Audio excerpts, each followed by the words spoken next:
ಜಗತ್ತಿಗೆ ನಿಶ್ಚಿತ ಗುರಿಯು ನೀನು.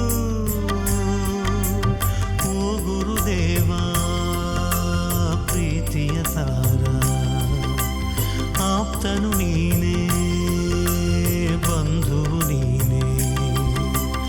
ಓ ಗುರುದೇವ ನೀ ಚಿನ್ಮಯ ರೂಪ.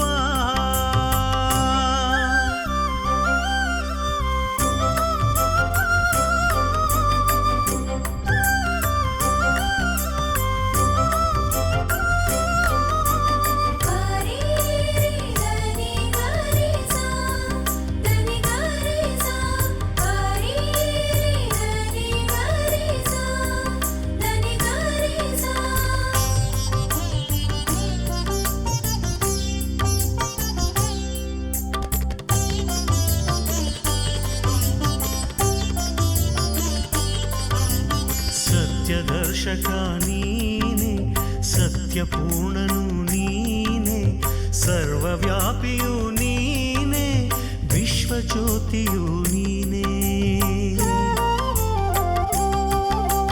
ಸತ್ಯದರ್ಶಕ ನೀನೆ, ಸತ್ಯಪೂರ್ಣನು ನೀನೆ, ಸರ್ವವ್ಯಾಪಿಯು ನೀನೆ, ವಿಶ್ವಜ್ಯೋತಿಯು ನೀನೆ.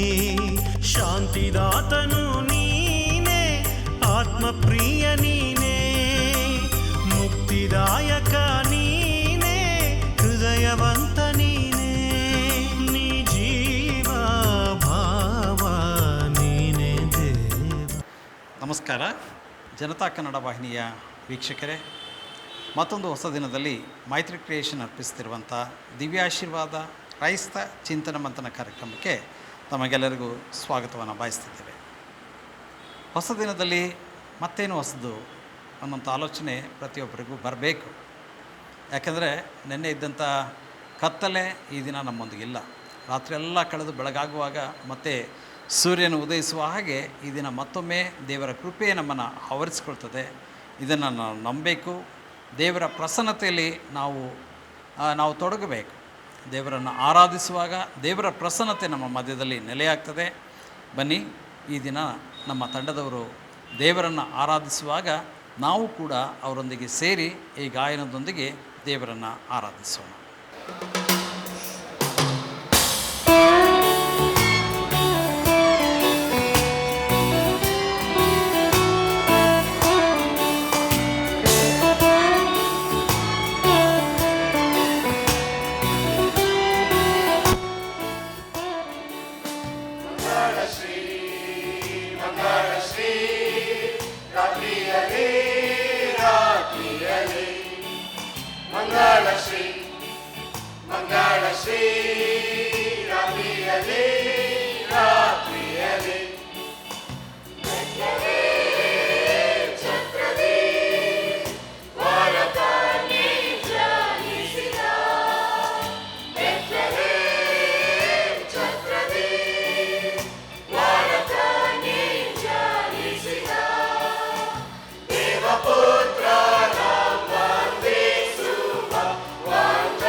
Deva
ವೀಕ್ಷಕರೇ, ದೇವರನ್ನು ಸ್ತುತಿಸಿದ್ದೇವೆ, ಆರಾಧಿಸಿದ್ದೇವೆ, ಕೊಂಡಾಡಿದ್ದೇವೆ.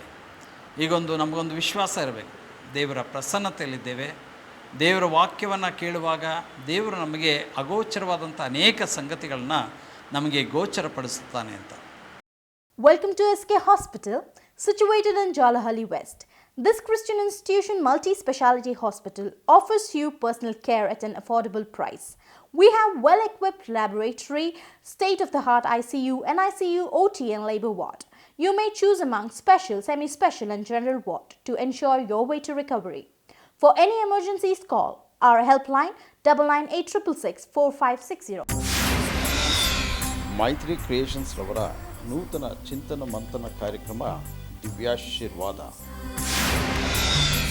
ನಿಮ್ಮ ನೆಚ್ಚಿನ ಜನತಾ ಕನ್ನಡ ವಾಹಿನಿಯಲ್ಲಿ ಏಪ್ರಿಲ್ 7ರಿಂದ ಪ್ರತಿದಿನ ಮುಂಜಾನೆ 6:30ರಿಂದ 7 ಗಂಟೆವರೆಗೆ.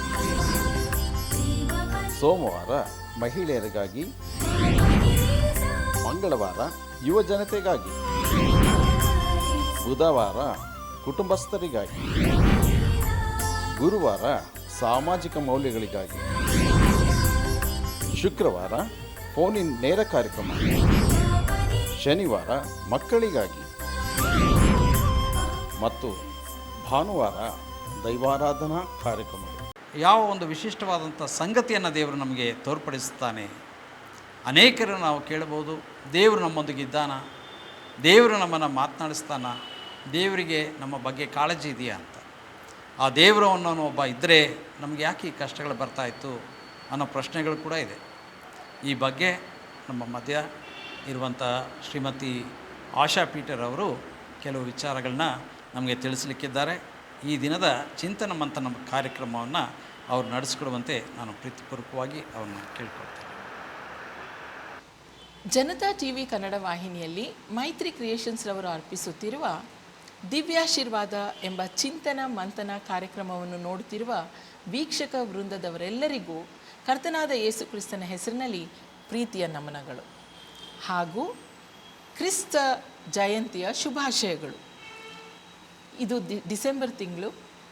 ನಿಮ್ಮೆಲ್ಲರಿಗೂ ಗೊತ್ತಿದೆ, ಯೇಸು ಕ್ರಿಸ್ತನ ಜನನದ ವಿಷಯವಾಗಿ ನಾವು ವಿಶೇಷವಾದಂಥ ಕಾರ್ಯಕ್ರಮಗಳನ್ನು ನಿಮಗೆ ಪ್ರಸಾರ ಮಾಡ್ತಾ ಇದ್ದೀವಿ ಅಂತ. ಈ ಹೊತ್ತು ನಾನು ಕೂಡ ಯೇಸು ಕ್ರಿಸ್ತನ ಜನನದ ವಿಷಯವಾಗಿ ಒಂದು ವಿಭಿನ್ನ ರೀತಿಯ ಆಯಾಮದಿಂದ ಅದನ್ನು ನಿಮ್ಮ ಮುಂದೆ ಇಡಲು ನಾನು ಇಷ್ಟಪಡ್ತೀನಿ. ಪ್ರಾರಂಭದಲ್ಲಿ ನಾನು ನಿಮಗೊಂದು ನನ್ನ ಕಾಲೇಜ್ ದಿನಗಳಲ್ಲಿ ನಡೆದಂಥ ಒಂದು ಘಟನೆಯನ್ನು ನಿಮ್ಮ ಮುಂದಿಡಲು ಇಷ್ಟಪಡ್ತೀನಿ. ಏನಂದರೆ, ನಮ್ಮ ಕಾಲೇಜಿಂದ ನಮಗೆ ಶೈಕ್ಷಣಿಕ ಪ್ರವಾಸಕ್ಕೆ ಕರ್ಕೊಂಡು ಹೋಗಿದ್ರು. ನಾವು ಅನೇಕ ಶೈಕ್ಷಣಿಕ ಯೂನಿವರ್ಸಿಟಿಗಳನ್ನು ನೋಡಿದ್ವಿ. ಆಮೇಲೆ ಕೆಲವು ಧಾರ್ಮಿಕ ಕ್ಷೇತ್ರಗಳನ್ನು ನೋಡಿದ್ವಿ, ಕೆಲವು ಪ್ರೇಕ್ಷಣೀಯ ಸ್ಥಳಗಳನ್ನು ಕೂಡ ನೋಡಿದ್ವಿ. ಅಂಥ ಒಂದು ಸಂದರ್ಭದಲ್ಲಿ ನಾವೊಂದು ಕ್ರೈಸ್ತ ದೇವಾಲಯಕ್ಕೆ ಕೂಡ ಹೋಗುವಂಥ ಸಂದರ್ಭ ಬಂದಿತ್ತು. ಆ ದೇವಾಲಯದ ವಿಶೇಷತೆ ಏನಪ್ಪ ಅಂದರೆ, ಅದರೊಳಗಡೆ ಹಲವಾರು ತೈಲವರ್ಣ ಚಿತ್ರಗಳನ್ನು ಅವರು ತೂಗು ಹಾಕಿದರು. ಅನೇಕ ಈ ಥರ ನಮ್ಮ ಥರ ಹೋಗಿದ್ರಲ್ಲ ಪ್ರವಾಸಿಗರು, ಅವರು ಅದನ್ನೆಲ್ಲ ನೋಡ್ತಾಯಿದ್ರು. ಆ ತೈಲವರ್ಣ ಚಿತ್ರಗಳು ಯಾವುದಂದರೆ, ಯೇಸು ಕ್ರಿಸ್ತನು ಆತನು ತನ್ನ ಶಿಷ್ಯನಾದಂಥ ಯೂದನಿಂದ ಹಿಡಿಯಲ್ಪಟ್ಟು, ಆಮೇಲೆ ವಿಚಾರಣೆಯಾಗಿ, ಆಮೇಲೆ ಆತನಿಗೆ ಮರಣದಂಡನೆ ತೀರ್ಪಾಗಿ, ಆತನಿಗೆ ಹಿಂಸೆ ಕೊಟ್ಟು, ಆತನಿಗೆ ಶಿಲುಬೆಗೆ ಹಾಕಿದ್ದು, ಈ ಎಲ್ಲವುಗಳನ್ನು ಅವರು ಅಲ್ಲಿ ತೈಲವರ್ಣದಲ್ಲಿ ಅವರು ಭಾಳ ಚಂದವಾಗಿ ಅಲ್ಲಿ ಮಾಡಿಟ್ಟಿದ್ರು. ಆಗ ನನ್ನ ಜೊತೆ ಇದ್ದಂಥ ನಮ್ಮ ಸಹಪಾಠಿ ಕೇಳಿದ್ರು, ಯಾಕೆ ಯೇಸು ಕ್ರಿಸ್ತನು ನೀವು ದೇವರಂತ ಆರಾಧನೆ ಮಾಡ್ತೀರಾ, ಯಾಕೆ ಆತನು ಇಂಥ ಒಂದು ಸ್ಥಿತಿ ಬಂತು, ಯಾಕೆ ಆತನು ಇಂಥ ಒಂದು ದಾರುಣವಾದ ಸ್ಥಿತಿಯಲ್ಲಿ ತೋರಿಸಲ್ಪಟ್ಟಿದ್ದಾನೆ, ಯಾಕೆ ಆತನನ್ನು ಒಂದು ವೈಭವೋಪೇತವಾಗಿ ಯಾಕೆ ಚಿತ್ರ ಮಾಡಿ ಇಟ್ಟಿಲ್ಲ. ಈ ಪ್ರಶ್ನೆ ನನ್ನನ್ನು ಕೂಡ ಅನೇಕ ವರ್ಷಗಳವರೆಗೆ ಅದು ಕಾಡ್ತಾ ಇತ್ತು ಮತ್ತು ನಾನು ಅದಕ್ಕೆ ಉತ್ತರ ಕಂಡುಕೊಳ್ಳೋದಕ್ಕೆ ಕೂಡ ಪ್ರಯತ್ನ ಪಡ್ತಾ ಇದ್ದೆ. ನಾನು ಅಂದ್ಕೊಳ್ತಾ ಇದ್ದೆ, ಯೇಸು ಕ್ರಿಸ್ತನು ದೇವರಾದರೆ ಯಾಕೆ ತನ್ನ ಮಹಿಮೆಯನ್ನು ತೋರಿಸಬಾರ್ದು, ನಾನೇ ದೇವರಾಗಿದ್ದೇನೆ ಅಂತ ಪ್ರತ್ಯಕ್ಷ ಆಗಿಬಿಟ್ಟು ಏನೋ ಒಂದು ದೊಡ್ಡ ರೀತಿಯಲ್ಲಿ ಇವಾಗೆಲ್ಲ ನೀವು ನೋಡ್ತೀರ, ಒಂದು ಸಿನಿಮಾ ಬಿಡುಗಡೆ ಮಾಡಬೇಕಂದ್ರೆ ಅದಕ್ಕೆ ಎಷ್ಟೆಲ್ಲ ಒಂದು ಕಾರ್ಯಕ್ರಮಗಳು ನಡೆಸಿ ಮಾಡ್ತಾರೆ. ಆ ಥರ ಮಾಡಿಬಿಟ್ರೆ ಎಷ್ಟು ಸುಲಭ ಅಲ್ವಾ, ಜನರಿಗೆ ಇರುವಂಥ ಎಲ್ಲ ಗೊಂದಲಗಳೇ ಹೋಗ್ಬಿಡುತ್ತಲ್ಲ ಅಂತ.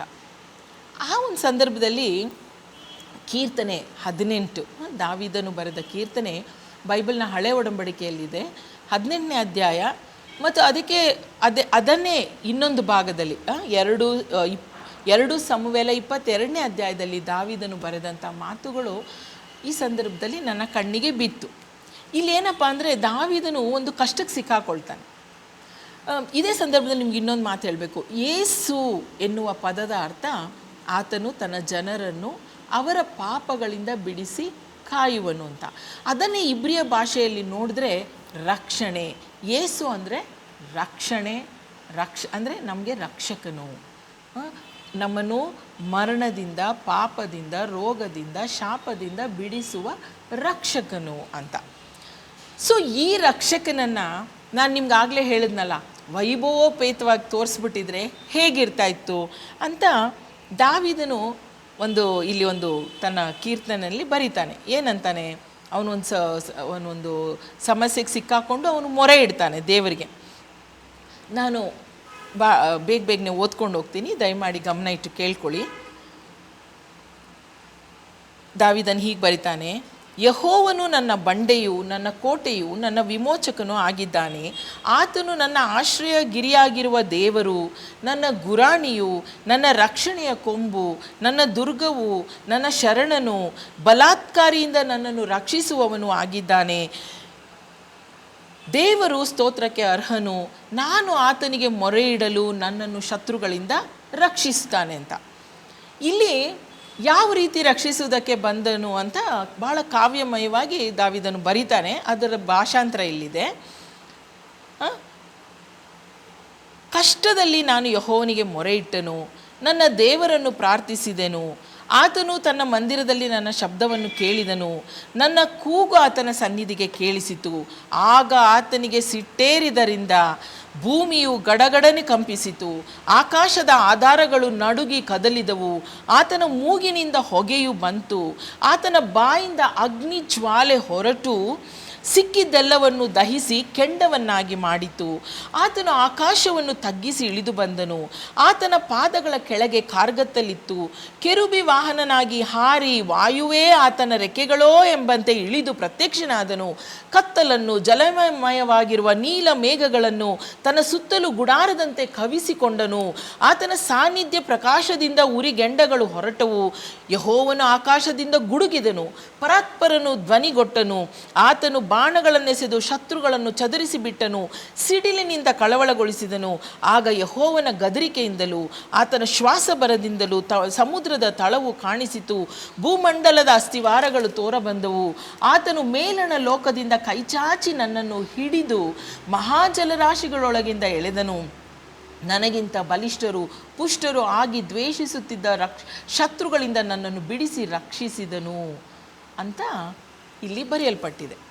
ಅಂದರೆ ಇಲ್ಲಿ ದೇವರ ರಕ್ಷಕನಾಗಿಯೇ ದಾವೀದನ ಹತ್ರ ಬರ್ತಾನೆ. ಆದರೆ ಬಲ ಪರಾಕ್ರಮಗಳಿಂದ ಆತನು ಬರುವುದನ್ನು ಬಹಳ ಸುಂದರವಾಗಿ ದಾವೀದನ ಇಲ್ಲಿ ಬರೀತಾನೆ.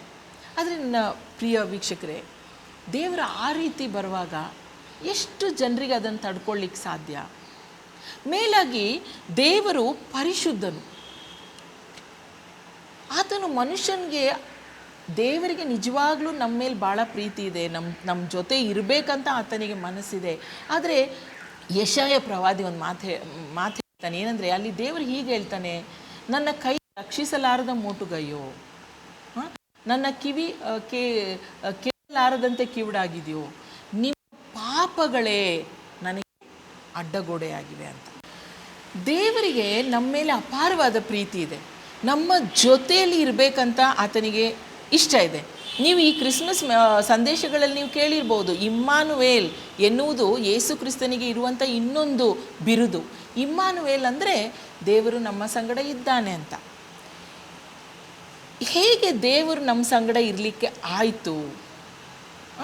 ಹಾಗಾದರೆ ದೇವರು ಮೊದಲಿಂದನೂ ನಮ್ಮ ಸಂಗಡ ಇದ್ದಾನೋ ಅನ್ನೋದಕ್ಕೆ ಸತ್ಯವೇದ ಏನು ಹೇಳ್ತದಂತ ನಾವು ನೋಡೋಣ.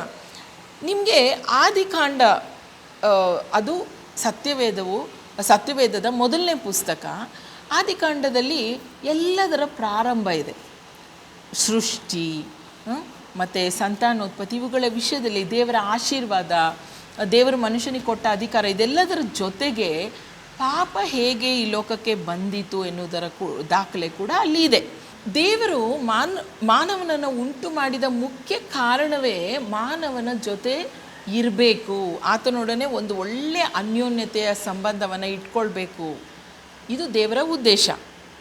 ಆದರೆ ಆದಿಕಾಂಡ 3ನೇ ಅಧ್ಯಾಯದಲ್ಲಿ ನಾವು ನೋಡ್ತೀವಿ, ಮಾನವನು ದೇವರಿಗೆ ಅವಿಧೇಯನಾಗಿ ಪಾಪ ಮಾಡ್ತಾನೆ. ಆ ಪಾಪ ಮಾಡಿದಾಗ ಏನಾಗತ್ತೆ, ದೇವರಿಗೂ ಮನುಷ್ಯನಿಗಿದ್ದಂಥ ಒಂದು ಅನ್ಯೋನ್ಯ ಸಂಬಂಧ ಮುರಿದು ಬೀಳತ್ತೆ. ಅದಕ್ಕೆ ಕಾರಣ ದೇವರಲ್ಲ, ಮನುಷ್ಯನ ಅವಿಧೇಯತೆ, ಮನುಷ್ಯನ ಬುದ್ಧಿಗೇಡಿತನ, ಮನುಷ್ಯನು ವಂಚನೆಗೆ ಗುರಿಯಾದದ್ದು. ಆದಿಕಾಂಡ 3ನೇ ಅಧ್ಯಾಯ 8ನೇ ವಚನ ಹೀಗೆ ಹೇಳುತ್ತೆ, ತರುವಾಯ ಯೆಹೋವ ದೇವರು ಸಂಜೆಯ ತಂಗಾಳಿಯಲ್ಲಿ ತೋಟದೊಳಗೆ ಸಂಚರಿಸುತ್ತಿರುವಾಗ ಆ ಸ್ತ್ರೀ ಪುರುಷರು ಆತನ ಸಪ್ಪಳವನ್ನು ಕೇಳಿ ಆತನಿಗೆ ಕಾಣಿಸಬಾರದೆಂದು ತೋಟದ ಮರಗಳ ಹಿಂದೆ ಅಡಗಿಕೊಂಡರು. ಇಲ್ಲಿ ದೇವರು ಮನುಷ್ಯನ ಹತ್ರ ಬರ್ತಾ ಇದ್ದಾನೆ, ಆದರೆ ಮನುಷ್ಯ ಈಗಾಗಲೇ ಪಾಪ ಮಾಡಿಬಿಟ್ಟಿದ್ದಾನೆ, ದೇವರಿಗೆ ಅವಿಧೇಯನಾಗಿದ್ದಾನೆ. ಈಗ ದೇವರ ಎದುರುಗಡೆ ನಿಂತ್ಕೊಳ್ಳುವಂಥ ಧೈರ್ಯ ಮನುಷ್ಯನಿಗೆ ಇಲ್ಲ. ಅದಕ್ಕೆ ಅವನು ಏನು ಮಾಡ್ತಾ ಇದ್ದಾನೆ, ಅಡಗ್ಕೊಳ್ತಾ ಇದ್ದಾನೆ. ಅದರಿಂದ ನಾವು ದೇವರು ನಮ್ಮ ಹತ್ರ ಬರಲ್ಲ ಅಂತ ಹೇಳಬಾರ್ದು. ನಮ್ಮಲ್ಲಿ ಪಾಪ ಇರುವುದರಿಂದ ನಾವು ದೇವರಿಂದ ಅಡಗಿಕೊಳ್ಳುವಂಥ ಒಂದು ಸ್ಥಿತಿಗೆ ನಾವು ಬಂದುಬಿಟ್ಟಿದ್ದೀವಿ. ಅದರಿಂದ ದೇವರು ಅದೇ ದಿನದಲ್ಲಿ ತನಗೂ ಮನುಷ್ಯನಿಗೂ ಮಧ್ಯೆ ಇರುವಂಥ ಈ ಪಾಪವನ್ನು ತೊಡೆದು ಹಾಕಬೇಕು ಅಂತ ಅವರಿಗೊಂದು ವಾಗ್ದಾನ ಕೊಡ್ತಾನೆ. ಏನಂದರೆ ಆದಿಕಾಂಡ 3:16 ಏನು ಹೇಳ್ತಾನಂದರೆ, 3:15 ಸ್ತ್ರೀಗೆ ಆ ಸರ್ಪ ವಂಚಿಸಿತ್ತಲ್ಲ, ದೇವರಿಗೆ ಅವಿಧೇಯವಾಗುವಂತೆ ಸರ್ಪ ವಂಚಿಸಿತ್ತಲ್ಲ, ಅದರಿಂದ ದೇವರು ಆ ಸರ್ಪಕ್ಕೆ ಹೇಳ್ತಾನೆ, ನಿನಗೂ ಈ ಸ್ತ್ರೀಗೂ, ನಿನ್ನ ಸಂತಾನಕ್ಕೂ ಈ ಸ್ತ್ರೀಯ ಸಂತಾನಕ್ಕೂ ಹಗೆತನವಿರುವ ಹಾಗೆ ಮಾಡುವೆನು. ಈಕೆಯ ಸಂತಾನವು ನಿನ್ನ ತಲೆಯನ್ನು ಜಜ್ಜುವುದು, ನೀನು ಅದರ ಹಿಮ್ಮಡಿಯನ್ನು ಕಚ್ಚುವಿ. ನನ್ನ ಪ್ರಿಯ ಸ್ನೇಹಿತರೆ, ನಾವು ಏನು ತಿಳ್ಕೊಬೇಕಂದ್ರೆ, ವೈರತ್ವ ನಮಗೂ ದೇವರಿಗೂ ಇರಬೇಕಂತ ದೇವ್ರ ಉದ್ದೇಶ ಅಲ್ಲ. ನಮಗೂ ಸೈತಾನನಿಗೂ ವೈರತ್ವ ಇರಬೇಕು ಇದೆ. ಆದರೆ ನಾವು ಏನು ಮಾಡ್ತೀವಿ, ಅನೇಕ ಸಂದರ್ಭದಲ್ಲಿ ದೇವರಿಗೆ ವೈರಿಗಳಾಗಿ ನಾವು ನಡ್ಕೊಂಡ್ಬಿಟ್ಟು ಸೈತಾನನ ಜೊತೆ ನಾವು ಕೈ ಜೋಡಿಸ್ಬಿಡ್ತೀವಿ. ಎಂಥ ವಿಪರ್ಯಾಸ ನೋಡಿ. ದೇವರು ನಮ್ಮನ್ನು ಪಾಪದಿಂದ ಸೈತಾನಿಂದ ಬಿಡಿಸ್ಬೇಕನ್ನುವಾಗ ನಾವು ದೇವ್ರ ಹತ್ರ ಹೋಗುವುದಕ್ಕೆ ನಾವು ಹೆದರ್ಕೊಳ್ತೀವಿ. ಆದರೆ ದೇವರು ನಮ್ಮಿಂದ ದೂರ ಹೋಗಲಿಕ್ಕೆ ಆತನ ಮನಸ್ಸು ಮಾಡಲಿಲ್ಲ, ನಮ್ಮ ಹತ್ರ ಬರುವುದೇ ಆತನ ಆಸೆ. ಸೊ ಆದಿಕಾಂಡ 3:6 ನಾವೇನು ನೋಡ್ತೀವಿ, ಅವರು ಅಡಗಿಕೊಂಡ್ರು ಮತ್ತು ಅವರು ದೇವರಿಂದ ದೂರ ಹೋಗಲಿಕ್ಕೆ ಪ್ರಾರಂಭ ಮಾಡಿದರು. ಇನ್ನು ಆ ಆದಿಕಾಂಡ 3:23 ಏನಾಗುತ್ತೆ, ಪಾಪ ಮನುಷ್ಯನಲ್ಲಿ ಇದ್ದದ್ರಿಂದ ದೇವರು ಏನು ಮಾಡ್ತಾನೆ, ಅವನು ಉತ್ಪತ್ತಿಯಾದ ಭೂಮಿಯನ್ನೇ ವ್ಯವಸಾಯ ಮಾಡುವುದಕ್ಕಾಗಿ, ಅಂದರೆ ಮನುಷ್ಯನು ಯಾವ ಮಣ್ಣಿನಿಂದ ಉತ್ಪತ್ತಿಯಾದನೋ ಆ ಭೂಮಿಯನ್ನು ವ್ಯವಸಾಯ ಮಾಡುವುದಕ್ಕಾಗಿ ಅವನನ್ನು ಏದೆನ್ ತೋಟದಿಂದ ಹೊರಡಿಸಿಬಿಟ್ಟನು. ಇಲ್ಲಿ ಪಾಪ ಇದ್ದಿದ್ದರಿಂದ ಮನುಷ್ಯನು ದೇವರಿಂದ ದೂರವಾಗುವಂಥ ಮೊದಲನೇ ಹೆಜ್ಜೆ ನಾವು ನೋಡ್ತೇವೆ. ಮತ್ತು ವಿಮೋಚನಾ ಕಾಂಡದಲ್ಲಿ ಇವಾಗ ಮನುಷ್ಯನು ಪಾಪ ಮಾಡ್ತಾ ಬಂದ ಹಾಗೆ ನಿಮ್ಮಲ್ಲಿ ಅನೇಕರಿಗೆ ಮೋಶೆಯ ಚರಿತ್ರೆ ಗೊತ್ತಿದೆ. ಮೋಶೆ ಇಸ್ರಾಯೇಲರಿಗೆ ರಕ್ಷಕನಾಗಿ ವಿಮೋಚಕನಾಗಿ ಬರ್ತಾನೆ. ಯಾಕಂದರೆ ಇಸ್ರಾಯೇಲರು ಅವರು ಐಗುಪ್ತ ದೇಶದ ಅರಸನಾದ ಫರೋಹನ ಕೆಳಗೆ ಅವರು ಗುಲಾಮತನದಲ್ಲಿ ಬಿಟ್ಟಿ ಕೆಲಸ ಮಾಡಿಕೊಂಡು ಅಲ್ಲಿ ಇದ್ದಾಗ ದೇವರು ಅವರನ್ನು ಬಿಡಿಸುವುದಕ್ಕೋಸ್ಕರ ಮನಸ್ಸು ಮಾಡ್ತಾನೆ. ಆ ಸಂದರ್ಭದಲ್ಲಿ ದೇವರು ಮೋಶೆಯನ್ನು ಅವರ ನಾಯಕನಾಗಿ ಕರೆಯುವಾಗ ಏನಾಗುತ್ತೆ, ವಿಮೋಚನಾ ಕಾಂಡ 3 ಮತ್ತು 5ನೇ ವಚನ ಏನು ಹೇಳುತ್ತಂದರೆ, ಅಲ್ಲಿ ಒಂದು ಉರಿಯುವ ಪೊದೆ ನೋಡ್ತಾನೆ ಮೋಶೆ. ಅದರ ಹತ್ತಿರ ಹೋಗಬೇಕು ಅಂತ, ಏನಿದು ಸೋಜಿಗ ಅಂತ ನೋಡುವುದಕ್ಕೆ ಹೋಗುವಾಗ ದೇವರು ಮೋಶೆಗೆ ಹೇಳ್ತಾನೆ, ಮೋಶೆಯೇ ನೀನು ಹತ್ತಿರ ಬರಬೇಡ. ಇಲ್ಲಿ ಏದೆನ್ ತೋಟ 3ನೇ ಅಧ್ಯಾಯದಲ್ಲಿ ಪಾಪ ಪ್ರಾರಂಭವಾದ ಕಾರಣದಿಂದ ಮನುಷ್ಯನು ದೇವರ ಹತ್ತಿರ ಬರುವುದಕ್ಕೆ ಪಾಪ ಅಡ್ಡಗೋಡೆಯಾಗಿತ್ತು ಅಂತ ಇನ್ನೊಂದು ನಿದರ್ಶನ ಇದು. ದೇವರಿಗಿಷ್ಟ ಇದೆ, ದೇವರು ಇಳಿದು ಬಂದಿದ್ದಾನೆ, ತನ್ನ ಜನರನ್ನು ಬಿಡಿಸುವುದಕ್ಕೆ ಇಳಿದು ಬಂದಿದ್ದಾನೆ. ಆದರೆ ಆ ಸಾಮೀಪ್ಯಕ್ಕೆ ಏನೋ ಒಂದು ತಡೆ ಆಗ್ತಾ ಇದೆ, ಅದು ಮನುಷ್ಯನ ಪಾಪ. ಇನ್ನು ವಿಮೋಚನಾ ಕಾಂಡದಲ್ಲಿ ದೇವರು ಒಂದು ಮಾತು ಹೇಳ್ತಾನೆ ಮೋಶೆಗೆ. ಏನು ಹೇಳ್ತಾನಂದರೆ 25ನೇ ಅಧ್ಯಾಯ 8ನೇ ವಚನದಲ್ಲಿ ದೇವರು ತಾನು ಬಿಡುಗಡೆ ಮಾಡಿದ ಇಸ್ರಾಯೇಲ್ಯರು ಅವರು ಅಡವಿಯಲ್ಲಿ ಅವರು ಪ್ರಯಾಣ ಮಾಡ್ಕೊಂಡು ಬರ್ತಾ ಇರುವಾಗ ದೇವರು ಹೇಳ್ತಾನೆ, ನಾನು ಅವರ ಮಧ್ಯದಲ್ಲಿ ವಾಸಿಸುವುದಕ್ಕೆ ನನಗೆ ಒಂದು ದೇವಸ್ಥಾನವನ್ನು ಕಟ್ಟಿಸಬೇಕು. ಅಂದರೆ ದೇವರ ಆಶೆ ಮತ್ತೆ ನಾನು ಅವರ ಮಧ್ಯದಲ್ಲಿ ವಾಸಿಸಬೇಕು. ಆದರೆ ಏನಾಗುತ್ತೆ, ದೇವಾಲಯ ಕಟ್ಟಿದ ಮೇಲೆ ಆ ವಿಮೋಚನಾ ಕಾಂಡ ಗ್ರಂಥದ 40ನೇ ಅಧ್ಯಾಯ 33ನೇ ವಚನದಿಂದ ನಾನು ಓದ್ತೀನಿ ನೋಡ್ರಿ. ಗುಡಾರಕ್ಕೂ ಯಜ್ಞವೇದಿಗೂ ಸುತ್ತಲೂ ಅಂಗಳದ ಆವರಣವನ್ನು ಎತ್ತಿ ನಿಲ್ಲಿಸಿ ಅಂಗಳದ ಬಾಗಿಲಿಗೆ ಪರದೆಯನ್ನು ಹಾಕಿದನು. ಹೀಗೆ ಮೋಶೆ ಆ ಕೆಲಸವನ್ನೆಲ್ಲ ಮುಗಿಸಿದನು. ಯಾವ ಕೆಲಸ? ದೇವದರ್ಶನ ಗುಡಾರ ಕಟ್ಟುವ ಕೆಲಸ. ಆಗ 34ನೇ ವಚನ, ಆಗ ಮೇಘವು ದೇವದರ್ಶನದ ಗುಡಾರವನ್ನು ಮುಚ್ಚಿತು, ಯೆಹೋವನ ತೇಜಸ್ಸು ಗುಡಾರವನ್ನು ತುಂಬಿತು. ಮೇಘವು ದೇವದರ್ಶನದ ಗುಡಾರದ ಮೇಲೆ ನೆಲೆಯಾಗಿರುವುದರಿಂದಲೂ ಯೆಹೋವನ ತೇಜಸ್ಸು ಗುಡಾರದೊಳಗೆ ತುಂಬಿರುವುದರಿಂದಲೂ ಮೋಶೆ ಗುಡಾರದಲ್ಲಿ ಹೋಗಲಾರದೆ ಇದ್ದನು. ಅಂದರೆ ದೇವರ ಮಹಿಮೆನ ಮನುಷ್ಯನು ತಡ್ಕೊಳಕ್ಕಾಗ್ತಾ ಇಲ್ಲ. ದೇವರು ಬರ್ತಾ ಇದ್ದಾನೆ, ಆದರೆ ದೇವರ ತೇಜಸ್ಸು, ದೇವರ ಮಹಿಮೆ ಎಷ್ಟಿತ್ತಂದರೆ ಪಾಪಿಯಾದ ಮನುಷ್ಯನಿಗೆ ಹತ್ತಿರ ಹೋಗಲಿಕ್ಕೆ ಆಗ್ತಾ ಇಲ್ಲ. ಮತ್ತೆ ನಾವು ನೋಡ್ತೇವೆ, ಅದೇ 2 ಪೂರ್ವಕಾಲ ವೃತ್ತಾಂತದಲ್ಲಿ ನಾವು ಅರಸನಾದ ಸೊಲೊಮೋನನ ವಿಷಯವಾಗಿ ನಾವು ನೋಡ್ತೇವೆ. ಅರಸನಾದ ಸೊಲೊಮೋನನು ಒಂದು ದೇವಾಲಯವನ್ನು, ಬಹು ಸುಂದರವಾದಂಥ ಒಂದು ದೇವಾಲಯವನ್ನು ಕಟ್ಟಿ ಅದನ್ನು ಪ್ರತಿಷ್ಠಾಪಿಸ್ತಾನೆ. ಆ ಪ್ರತಿಷ್ಠಾಪನೆಯ ದಿನ ಏನಾಯ್ತಪ್ಪ ಅಂದರೆ 2 ಪೂರ್ವಕಾಲ ವೃತ್ತಾಂತ 7ನೇ ಅಧ್ಯಾಯ ಮೊದಲ 2 ವಚನಗಳು. ಅದಕ್ಕಿಂತ ಮೊದಲು 5ನೇ ಅಧ್ಯಾಯ 2 ಪೂರ್ವಕಾಲ ವೃತ್ತಾಂತ 5ನೇ ಅಧ್ಯಾಯ 14ನೇ ವಚನ ಹೀಗೆ ಹೇಳುತ್ತೆ. ಅಲ್ಲಿ ದೇವಾಲಯವನ್ನು ಕಟ್ಟಿ ಅದನ್ನು ಸಿದ್ಧ ಮಾಡಿದ್ದಾರೆ. ಯೆಹೋವನ ತೇಜಸ್ಸಿನಿಂದ ವ್ಯಾಪ್ತವಾಗಿದ್ದ ಮೇಘವು ದೇವಾಲಯದಲ್ಲಿ ತುಂಬಿಕೊಂಡದರಿಂದ ಯಾಜಕರು ಅಲ್ಲಿ ನಿಂತು ಸೇವೆ ಮಾಡಲಾರದೆ ಹೋದರು.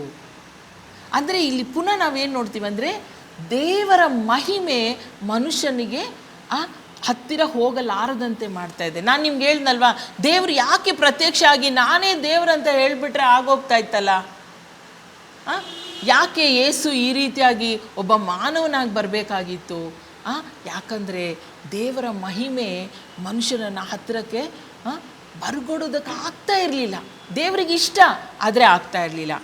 ಈ ಎಲ್ಲ ಕಾರಣಗಳಿಂದ ನಾವು ಹೊಸ ಒಡಂಬಡಿಕೆಯಲ್ಲಿ ನಾವು ಏನು ನೋಡ್ತೀವಿ ಅಂದರೆ, ಮರಿಯಳಿಗೆ ದೇವರು ಹೇಳ್ತಾನೆ, ಲೂಕನು ಬರೆದ ಸುವಾರ್ತೆ 1ನೇ ಅಧ್ಯಾಯದಲ್ಲಿ ದೇವರು ಗಬ್ರಿಯೇಲನ ಮೂಲಕವಾಗಿ, ತನ್ನ ದೂತನಾದ ಗಬ್ರಿಯೇಲನ ಮೂಲಕವಾಗಿ ಒಂದು ಸಂದೇಶ ಕಳಿಸ್ತಾನೆ. ಏನಂದರೆ, ಮರಿಯಳೇ ಹೆದರಬೇಡ, ನಿನಗೆ ದೇವರ ದಯೆ ದೊರಕಿತು, ಈಗೋ ನೀನು ಗರ್ಭಿಣಿಯಾಗಿ ಒಬ್ಬ ಮಗನನ್ನು ಹೆರುವಿ. ಇಲ್ಲಿ ನೋಡಿ, ನಾವು ಹಳೆ ಒಡಂಬಡಿಕೆಯಲ್ಲಿ ನೋಡ್ತಾ ಇದ್ದಂಥ ಆ ದೇವರ ಮಹಿಮೆ ಮನುಷ್ಯನಿಗೆ ಹತ್ತಿರ ಹೋಗೋಕ್ಕಾಗ್ತಾ ಇಲ್ಲ. ಈಗ ದೇವರು ತಾನೇ ಮನುಷ್ಯನಾಗಿ, ಕೇವಲ ಒಂದು ಪಿಂಡವಾಗಿ ಆ ಕನ್ಯೆ ಮರಿಯಳ ಗರ್ಭದಲ್ಲಿ ಆತನು ಬಂದು ನೆಲೆಸ್ತಾನೆ. ಇದು ಬಹಳ ದೊಡ್ಡ ಅದ್ಭುತ. ಇವತ್ತು ಇದನ್ನು ಅನೇಕರು ತಾತ್ವಿಕ ದೃಷ್ಟಿಯಿಂದ ನೋಡಿಬಿಟ್ಟು ಹೆಂಗಾಗತ್ತೆ, ಕನ್ಯೆ ಗರ್ಭಿಣಿ ಆಗೋದಕ್ಕೆ ಸಾಧ್ಯನಾ ಅಂತ ಪ್ರಶ್ನೆ ಮಾಡೋರಿದ್ದಾರೆ.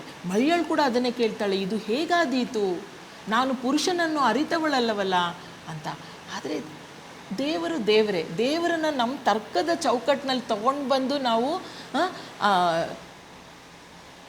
ರೀಸನ್ ಮಾಡಲಿಕ್ಕೆ ಆಗಲ್ಲ. ನಾವು ದೇವರಂತ ಒಪ್ಕೊಳ್ಬೇಕು. ಅದರಿಂದ ಇಲ್ಲಿ ದೇವರು ಮನುಷ್ಯನಾಗಿ ಒಂದು ಕಂದನಾಗಿ ಮರಿಯಳಲ್ಲಿ ಜನಿಸಿ ಬಂದಾಗ ಏನು ಮಾಡ್ತಾಳೆ? 2ನೇ ಅಧ್ಯಾಯದಲ್ಲಿ ನಾವು ಏನು ನೋಡ್ತೀವಿ, ಲೂಕನು ಬರೆದ ಸುವಾರ್ತೆ 2ನೇ ಅಧ್ಯಾಯದಲ್ಲಿ, ಆಗ ಮರಿಯಳು ಪೂರ್ಣ ಗರ್ಭಿಣಿಯಾಗಿದ್ದಳು. ಅವರು ಅಲ್ಲಿದ್ದಾಗ ಆಕೆಗೆ ದಿನ ತುಂಬಿತು. ಆಕೆಯು ತನ್ನ ಚೊಚ್ಚಲು ಮಗನನ್ನು ಹೆತ್ತು ಬಟ್ಟೆಯಲ್ಲಿ ಸುತ್ತಿ, ಛತ್ರದಲ್ಲಿ ಅವರಿಗೆ ಸ್ಥಳವಿಲ್ಲದ ಕಾರಣ ಅವನನ್ನು ಗೋದಲಿಯಲ್ಲಿ ಮಲಗಿಸಿದಳು. ಇಲ್ಲಿ ದೇವರು ಹಳೆ ಒಡಂಬಡಿಕೆಯಲ್ಲಿ ಕಂಡಂಥ ಅದೇ ಮಹಿಮೆಯುಳ್ಳ ದೇವರು ಇಲ್ಲಿ ಮಗುವಾಗಿ ಆಕೆಯ ಮಡಿಲಲ್ಲಿ ಎಲ್ಲವನ್ನು ಆಕೆ ಮಾಡ್ತಾ ಇದ್ದಾಳೆ. ಆತನು ಕೇವಲ ಒಂದು ಕೂಸಿನಂತೆ ಕೂಸಾಗಿ ಆಕೆಯ ಕೈಯಲ್ಲಿ ಇದ್ದಾನೆ. ನೋಡ್ರಿ ಎಂಥ ದೇವರು, ನಮ್ಮನ್ನು ಪ್ರೀತಿ ಮಾಡಿದ ಕಾರಣದಿಂದ ತನ್ನ ಮಹಿಮೆಯನ್ನು ಪಕ್ಕಕ್ಕಿಟ್ಟು ತನ್ನನ್ನು ಬರಿದು ಮಾಡಿಕೊಂಡು ನಮ್ಮ ಕೈಯೊಳಗೆ ದೇವರು ಬಂದಿದ್ದಾನೆ. ಕ್ರಿಸ್ಮಸ್ ಅನ್ನೋದು ಭಾಳ ವಿಶೇಷವಾದಂಥದ್ದು. ಯಾಕಂದರೆ ದೇವರು ನಮ್ಮ ಕೈಯಲ್ಲಿ ನಾವು ಮುಟ್ಟುವಂಥ ಒಂದು ವ್ಯಕ್ತಿಯಾಗಿ, ಒಂದು ಕೂಸಾಗಿ, ಒಂದು ನೋಡುವಾಗ ಇಷ್ಟು ಹೆಲ್ಪ್ಲೆಸ್, ಒಂದು ಅಸಹಾಯಕ ಸ್ಥಿತಿಯಲ್ಲಿ ನಮ್ಮ ಕೈಗೆ ಯಾಕೆ ದೇವಕುಮಾರನ ಜನಿಸಿ ಬಂದನು ಗೊತ್ತಾ? ನಮ್ಮ ಜೊತೆ ಆ್ಯಕ್ಸಸ್ ಇಟ್ಕೋಬೇಕು, ನಮ್ಮ ಜೊತೆ ಸಂಪರ್ಕ ಇಟ್ಕೋಬೇಕು, ಒಂದು ನಿಜವಾದ ನಾವು ಮುಟ್ಟುವಂಥ ಒಂದು ವ್ಯಕ್ತಿ ಆಗಬೇಕಂತ. ನೋಡಿ, ಅಲ್ಲೇ 2ನೇ ಅಧ್ಯಾಯದಲ್ಲಿ ಸೀಮೋನನೆಂಬ ಒಬ್ಬ ದೇವ ಮನುಷ್ಯನು ಅಲ್ಲಿ ಬರ್ತಾನೆ. ಏನಂತ ಹೇಳ್ತಾನೆ ಅವನು? 2ನೇ ಅಧ್ಯಾಯ 27ನೇ ವಚನದಲ್ಲಿ ಹೀಗೆ ಬರೆದಿದೆ, ಇವನು ಪವಿತ್ರಾತ್ಮನ ಪ್ರೇರಣೆಯಿಂದ ದೇವಾಲಯಕ್ಕೆ ಬಂದನು. ಆಗ ತಂದೆ ತಾಯಿಗಳು ಯೇಸುವೆಂಬ ಮಗುವಿಗೆ ಧರ್ಮಶಾಸ್ತ್ರ ಹೇಳಿರುವ ಪದ್ಧತಿಯ ಪ್ರಕಾರ ನಡೆಸಬೇಕೆಂದು ಅದನ್ನು ಒಳಕ್ಕೆ ತರಲು ಅವನು ಅದನ್ನು ತನ್ನ ಕೈಯಲ್ಲಿ ತಕ್ಕೊಂಡು ದೇವರನ್ನು ಕೊಂಡಾಡಿ, ಒಡೆಯನೇ ನಿನ್ನ ಮಾತು ನೆರವೇರಿತು, ಈಗ ಸಮಾಧಾನದಿಂದ ಹೋಗುವುದಕ್ಕೆ ನಿನ್ನ ದಾಸನಿಗೆ ಅಪ್ಪಣೆ ಆಯಿತು, ನೀನು ನೇಮಿಸಿರುವ ರಕ್ಷಕನನ್ನು ನಾನು ಕಣ್ಣಾರೆ ಕಂಡೆ. ನೋಡಿ, ಸೀಮೋನನು ತನ್ನ ರಕ್ಷಕನನ್ನು ತನ್ನ ಕೈಯಲ್ಲಿ ಇಟ್ಕೊಂಡಿದ್ದಾನೆ. ನನ್ನ ರಕ್ಷಕನನ್ನು ಕಣ್ಣಾರೆ ಕಂಡೇನಂತ ಹೇಳ್ತಾ ಇದ್ದಾನೆ. ಎಂಥ ದೇವರಪ್ಪ ಇದು! ಅದೇ ಯೇಸುಸ್ವಾಮಿ ಬೆಳೆದು ಬಂದಾಗ ನಾವು ಏನು ನೋಡ್ತೀವಿ ಅಂದರೆ, ಜನರು ಒತ್ತೊತ್ತಾಗಿ ಆತನ ಮೇಲೆ ಬೀಳ್ತಾ ಇದ್ರಂತೆ. ಆತನನ್ನು ಮುಟ್ಟಿದವರಲ್ಲಿ ರಕ್ತ ಕುಸುಮ ರೋಗವುಳ್ಳ ಸ್ತ್ರೀ ಪರಿಶುದ್ಧನಾದ ದೇವರನ್ನು ಅಪರಿಶುದ್ಧಳಾಗಿರುವಂಥ ಒಂದು ಸ್ತ್ರೀ ಮುಟ್ಟಿದಳು. ಮಕ್ಕಳು, ತಂದೆ ತಾಯಿಗಳೇನಾದರೂ ಯೇಸುವಿನಿಂದ ತಮ್ಮ ಮಕ್ಕಳನ್ನು ಮುಟ್ಟಿಸುವುದಕ್ಕೆ ಕರೆತಂದರು. ಕುಷ್ಠರೋಗಿ ಯೇಸುಸ್ವಾಮಿ ಅವನನ್ನು ಮುಟ್ಟಿದನು. ಒಬ್ಬ ಕುರುಡನು ಯೇಸುಸ್ವಾಮಿ ಅವನಿಗೆ ಕೆಸರು ಮಾಡಿ ಕಣ್ಣಿಗೆ ಹಚ್ಚಿದನು. ಸೊ ಯೇಸುಸ್ವಾಮಿ ಮನುಷ್ಯನಾಗಿ ಬಂದಿದ್ದೇ ಭಾಳ ಚಂದ. ಯಾಕಂದರೆ ಆತನ ಮಹಿಮೆಯಲ್ಲಿ ಬಂದಿದ್ದರೆ ನಾವು ಹೆದರಿ ನಡುಗ್ಬಿಡ್ತಾ ಇದ್ವಿ, ನಮಗೆ ಪ್ರೀತಿಯ ಅನುಭವ ಆಗ್ತಾ ಇರಲಿಲ್ಲ, ಏನೋ ಒಂದು ರೀತಿಯ ಒಂದು ಭಯದ ವಾತಾವರಣ ಅಲ್ಲಿ ಇರ್ತಾ ಇತ್ತೇನೋ. ಆದರೆ ಆತನು ಮನುಷ್ಯನಾಗಿ, ನರನಾಗಿ, ಆತನನ್ನು ಶಿಲುಬೆಗೆ ಏರಿಸುವಾಗ, ಆತನ ಸತ್ತ ಮೇಲೆ ದೇಹವನ್ನು ಇಳಿಸುವಾಗ ಜನರು ಆತನ ದೇಹವನ್ನು ಮುಟ್ಟುತ್ತಾ ಇದ್ರು. ಪುನರುತ್ಥಾನ ಹೊಂದಿದ ಮೇಲೆ ಯೇಸುಸ್ವಾಮಿ ತೋಮನಿಗೆ ಹೇಳ್ತಾನೆ, ನಿನ್ನ ಬೆರಳನ್ನು ನನ್ನ ಕೈಯಲ್ಲಿ ಹಾಕು. ಸೊ ಇವತ್ತು ನಮಗಿರುವ ಯೇಸು ನಾವು ಮುಟ್ಲಿಕ್ಕಾಗುವಂಥ ಯೇಸು. ನನಗೆ ಈ ಯೇಸುನೇ ಬೇಕು. ನಾನು ಮುಟ್ಟುವಂಥ, ಅಪ್ಪ ತಂದೆ ಎಂದು ಕರೆಯುವಂಥ, ಸ್ನೇಹಿತನಂತ ಕರೆಯುವಂಥ, ಗುರು ಅಂತ ಕರೆಯುವಂಥ ಯೇಸು ನನಗೆ ಬೇಕು. ನಿಮಗೂ ಯೇಸು ಬೇಕು ತಾನೆ? ಕ್ರಿಸ್ಮಸ್ ಈ ಆಚರಣೆಯಲ್ಲಿ ಇದನ್ನು ಮುಖ್ಯವಾಗಿ ಗಮನದಲ್ಲಿಟ್ಕೊಂಡು ಧ್ಯಾನ ಮಾಡಿ. ಪ್ರಾರ್ಥನೆ ಮಾಡೋಣ. ಮಹಾಮಹಿಮೆಯುಳ್ಳ ದೇವರೇ, ನೀನು ನಿನ್ನ ಮಹಿಮೆಯನ್ನು ಪಕ್ಕಕ್ಕಿಟ್ಟು ನಮಗೋಸ್ಕರ ಒಂದು ಕೂಸಾಗಿ ಈ ಲೋಕಕ್ಕೆ ಜನಿಸಿ ಬಂದು ಜನರೆಲ್ಲರೂ ನಿನ್ನ ಹತ್ತಿರ ಬರುವಂತೆ, ಕರ್ತನೆಯ ಯೇಸು ಕ್ರಿಸ್ತನ ಈ ಲೋಕದಲ್ಲಿ ಇರುವಾಗ ಜನರು ಆತನ ಮೇಲೆ ಬಿದ್ದುಕೊಂಡು ವಾಕ್ಯ ಕೇಳ್ತಾ ಇದ್ರು ಅಂತ ನೀನು ಬರೆಸಿಟ್ಟಿದ್ಯಪ್ಪ. ಇಂಥ ಒಂದು ಸ್ಥಿತಿಗೆ ನಿನ್ನನ್ನು ತಗ್ಗಿಸಿಕೊಂಡದಕ್ಕಾಗಿ ಸ್ತೋತ್ರ. ಇಲ್ದಿದ್ರೆ ದೇವರೇ, ನಾವು ಎಂದೂ ನಿನ್ನನ್ನು ತಿಳ್ಕೊಳ್ಳೋಕ್ಕೆ ಸಾಧ್ಯನೇ ಇರ್ತಾ ಇರಲಿಲ್ಲ. ಈ ಪ್ರಿಯ ವೀಕ್ಷಕರು ಈ ಮನುಷ್ಯ ಕುಮಾರನನ್ನು, ದೇವಕುಮಾರನನ್ನು ಈ ಕ್ರಿಸ್ಮಸ್ ಸಂದರ್ಭದಲ್ಲಿ ಅವರು ಧ್ಯಾನಿಸಿ, ಪ್ರೀತಿಸಿ, ಆರಾಧಿಸುವಂತೆ ಆಗಲೆಂದು ನೀನು ಇವರ ಕಣ್ಣುಗಳನ್ನು ತೆರೆಯಬೇಕೆಂದು ತಂದೆಯಾದ ದೇವರೇ, ನಿನ್ನ ಮಗನಾದ ಯೇಸು ಕ್ರಿಸ್ತನ ಹೆಸರಿನಲ್ಲಿ ಬೇಡಿಕೊಳ್ಳುತ್ತೇನೆ. ಆಮೆನ್. ಪ್ರಿಯವೇ, ಈ ಕಾರ್ಯಕ್ರಮ ಇಷ್ಟವಾಗಿದ್ದಲ್ಲಿ ನಿಮ್ಮ ಅಭಿಪ್ರಾಯವನ್ನು ನಮಗೆ ಬರೆದು ತಿಳಿಸಿರಿ. ಇಲ್ಲವೇ ಫೋನ್ ಮೂಲಕ ಕೂಡ ತಿಳಿಸಬಹುದು. ನಿಮ್ಮ ಪ್ರಾರ್ಥನಾ ಬೇಡಿಕೆಗಳಿದ್ದಲ್ಲೂ ನಮಗೆ ಬರೆದು ತಿಳಿಸಿ, ಇಲ್ಲವೇ ಫೋನ್ ಕರೆ ಮಾಡಿ ನಮಗೆ ತಿಳಿಸಬಹುದು. ನಿಮಗಾಗಿ ನಾವು ಪ್ರಾರ್ಥಿಸ್ತೇವೆ. ಈ ಕಾರ್ಯಕ್ರಮದ ಪ್ರಸಾರ ನಿರಂತರವಾಗಿ ಮುಂದುವರಿಯಲು ನಿಮ್ಮ ಸಹಾಯದ ಅವಶ್ಯಕತೆ ಇದೆ. ನೀವು ದೇಣಿಗೆಯನ್ನು ನೀಡಿ ಸಹಕರಿಸಬಹುದು. ನಮ್ಮ ಬ್ಯಾಂಕ್ ಖಾತೆಯ ವಿವರ: ಮೈತ್ರಿ creations, state bank of Mysuru, account number 6490303816, IFSC code SBMY 0040371, Benson cross road, Benson town, Bengaluru 46. ಹೆಚ್ಚಿನ ವಿವರಗಳಿಗೆ ಸಂಪರ್ಕಿಸಿ. Number 55, Benson cross road, Benson town, Bengaluru 560046.